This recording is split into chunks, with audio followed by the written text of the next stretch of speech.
Hello everyone, welcome to our channel. I have been dragging and pulling logs out of the woods with the tractor and I finally got enough to start building the lean-to shelter. So thanks for watching and subscribe, eh? Welcome to Muddy Off Grid, eh? Muddy Off Grid, eh? YouTube channel videos are for entertainment purposes only. If you engage in any of the activities shown in the Muddy Off Grid, eh? videos, do so at your own risk. Consult an expert before operating any tools, machinery, etc. shown in the videos. I am using deck concrete blocks as support for the lean-to posts. I finished setting up all the corner concrete blocks and I squared them using a construction line.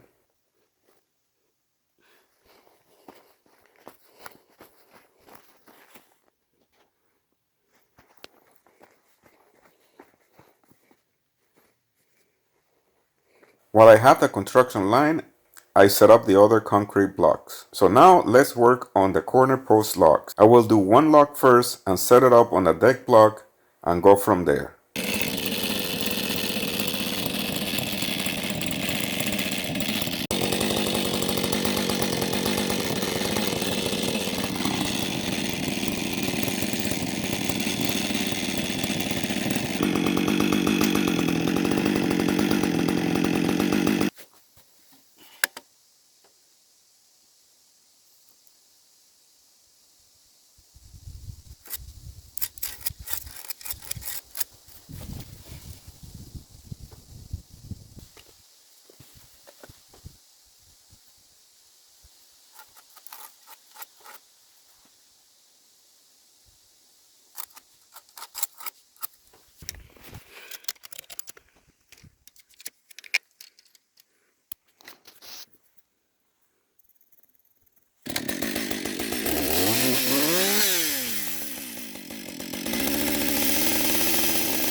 I am leveling my post. I'm using construction line. So I just set my construction line. And then if I'm taking as a reference this corner here, and I want this post to be 8 feet tall, all I have to do is to measure how much I need extra from here, which is about 6 inches. And on this side, it's about 18 3/4. So I just have to add to my 8 feet 6 inches over here from this one. So 8 feet plus 6 inches. And on this corner, it'll be 8 feet plus 18 3/4.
I managed to get these 3 posts ready, eh? These 3 posts are the ones that will be supporting the lower end of the lean-to shelter. Stay tuned for more videos about building a lean-to shelter, and I really hope you like my videos. Thanks for watching, and subscribe, eh?